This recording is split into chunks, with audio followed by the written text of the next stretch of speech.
Hey guys, this is Mario again, coming at you with another review. And I'm reviewing a movie now that I just finished watching a couple minutes ago. It's a movie I've meaning to review for a while. You guys probably could tell from the title already what it is.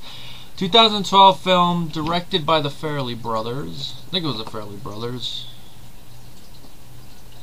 Yeah, the Farrelly brothers. The Three Stooges.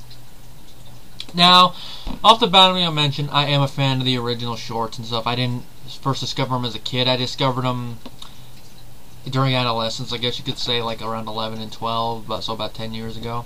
And I loved them. I mean, I haven't seen every episode. I usually caught them when they were on TV, and I loved it. Because you guys know I'm a fan of slapstick. I mean, one of the movies I grew up with was Home Alone.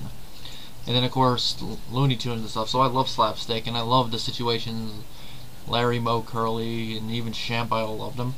So when I heard that they were doing a movie, I was like, if it's done right. And of course the trailer for this movie popped up, and I thought the trailer was just okay. I mean, I saw that it looked, the good thing about the trailer I thought was, well, it looks like they at least are capturing the spirits of these characters, but I don't know about the plot of the film. And so the movie came out. I decided not to go see it in theaters. I'm like, this is probably a movie that I'm going to want to wait to watch on DVD. I waited. I don't actually remember if Matt has seen this movie or not, because I know he commented on the trailer. I don't remember if he saw and reviewed the movie, but I think he might have. So I'm not going to say anything. Matt, if you're watching this, let me know, refresh my memory what you thought of the film if you saw it. But me, all through watching the movie, it's just my initial thoughts about the trailer were correct. It's just meh, meh. One thing I will say, the best aspect of the movie is that it does capture at least some of the essence of the original shorts. You know, the slapstick humor is there. Not as funny, but it's there. And also the actors that are playing the Stooges do capture the spirits of these characters. And of course, I will say if they want to actually do more actual shorts with these actors playing the Stooges, I'd be fine with that. As long as they, stayed more true to the source material. And right now, the movie on Rotten Tomatoes has a 52 even with both critics and audiences, which is kind of what I expected. Maybe a little bit more or less. It has like a 5.1 on IMDb. I think that could be like a little lower, because I think this is like a 4.5 film, but that's just me. I will say I was mildly entertained, but there weren't that many moments where I was like laughing a lot. I was just like, I was more like, like mild chuckles. I mean, the Three Stooges shorts would get me bursting up laughing depending on it, but... And they did show some of the funny moments that caused that in the trailer, like, he has a headache. No, I don't. How about now? It's going on, but they have more stuff to lead into them. Anyway, the plot is divided into 3 acts, which are basically set up like independent shorts. And the movie's 92 minutes, and it felt like that, but didn't feel like that. I guess you could say the pacing, at least for me, seemed kind of off in each individual segment, or maybe it's the fact that it was split up into 3 parts, 4 if you count the last prologue, which I thought was kind of unneeded. I mean, the epilogue, excuse me. The plot is that Moe, Larry, and Curly were dumped on the doorstep of the Sisters of Mercy orphanage when they were babies, and they have wreaked havoc there the entire time. And they basically have all the nuns wishing they get adopted, especially Sister Mary Mangala, the meanest nun in the orphanage who has always hated them. Out of desperation, one time they try to even toss them on this one couple, but Teddy enters the picture and they decide to adopt him. 25 years later, the trio is still living there as adults, and they're attempting to help take care of the kids. And of course, one day they find out the orphanage is going to be closed, unless they can come up with I think it's like $800,000 or something. And as we find out later, it's because of all the havoc that the Stooges have caused, which fans of the show will not be surprised. Well, anyway, the Stooges decide to go to the city to try to raise money. And, of course, there we're introduced to a subplot where this woman is trying to kill her rich husband, and that's where the Stooges come to play. They're hired to do it, they botch it, cause a bunch of havoc. Then they're trying to raise money, they run into an adult Teddy, still trying to raise money. And then, of course, as you can tell from the trailer, Jersey Shore comes into it. Moe ends up on Jersey Shore, which I have to say, if that actually happened, that would make Jersey Shore watchable for me, because I don't like Jersey Shore. Just a stupid show, in my opinion. All it is like, you don't want to mess with this situation. Dude, you have 2 abs. Quit showing off. And then Snooki. I have to agree with the Wonka meme on that. Snooki's pregnant, eh? I'm in luck. Oompa Loompas are hard to come by. And then, of course, on a side note, I think Snooki's going to be a terrible mother. She's probably, for me, she's one of those people that should not be allowed to breed. Granted, that it's a whole right issue, but it's just one of those ones that shouldn't. Because of the whole thing saying that she's going to have nurses take care of everything and only be there for the good stuff, like taking him to school, patting him on the back and stuff. I'm like, that doesn't make you a mother, Snooki. Just no. But anyway, back on topic. Just see, that was one of the parts that actually got me to chuckle a lot. Was probably when you see Moe doing Stooge stuff to the Jersey Shore people. Like I said, that's what would make it watchable. And of course, even them getting complaining about it, I thought was funny. And of course, you know, stuff involving a dolphin, a lion, and of course, you know, that stuff with the we see in the trailer with the lobster, among other stuff. It's there, but it's not the funniest slapstick, like I said. I'll say most this movie is worth one watch, I guess, for time waster value, but it's not a movie that has a lot of rewatch value.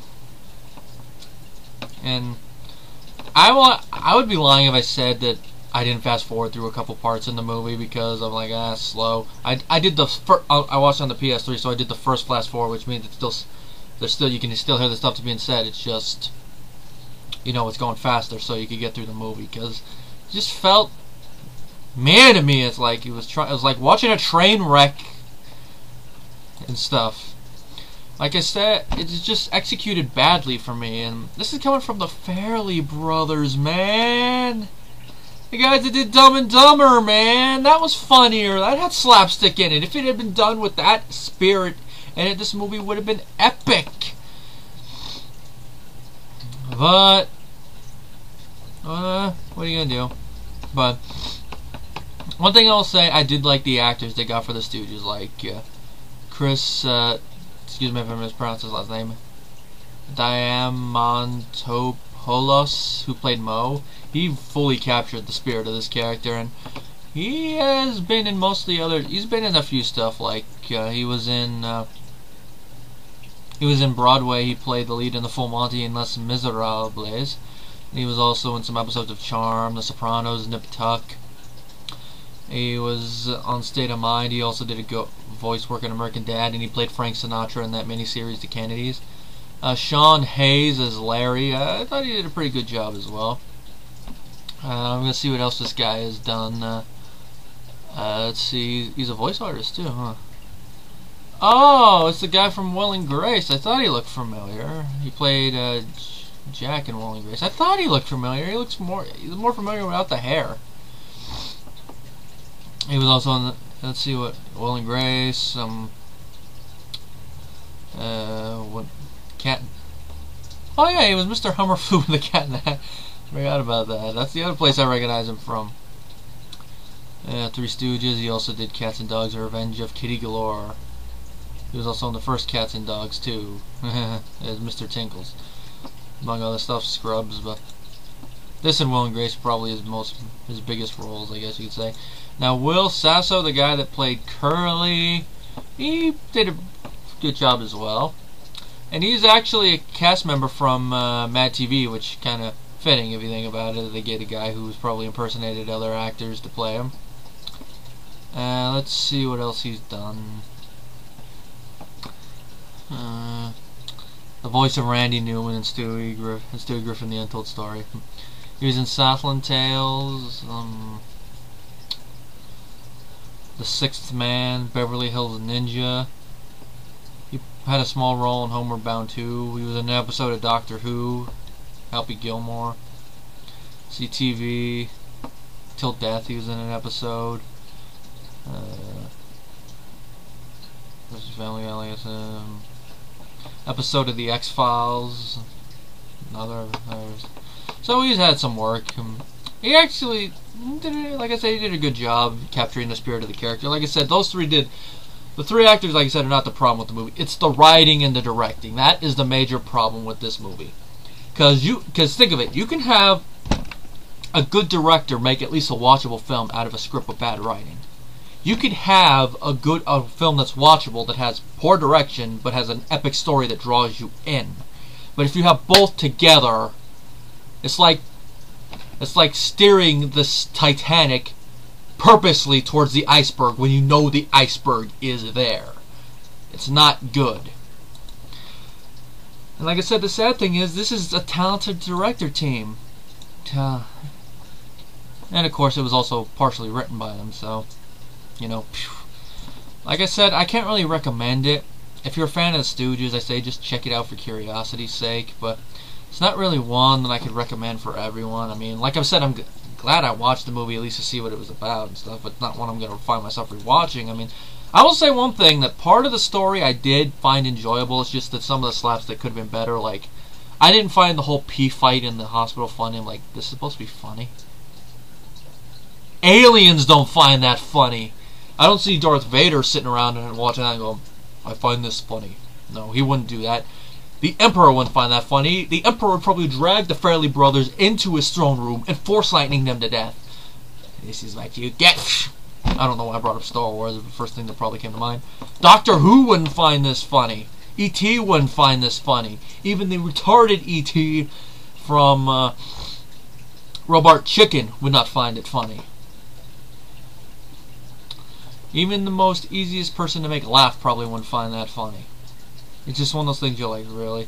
And again, it shouldn't be surprising. Even the most talented writers can sometimes come up with crap. I mean, look what...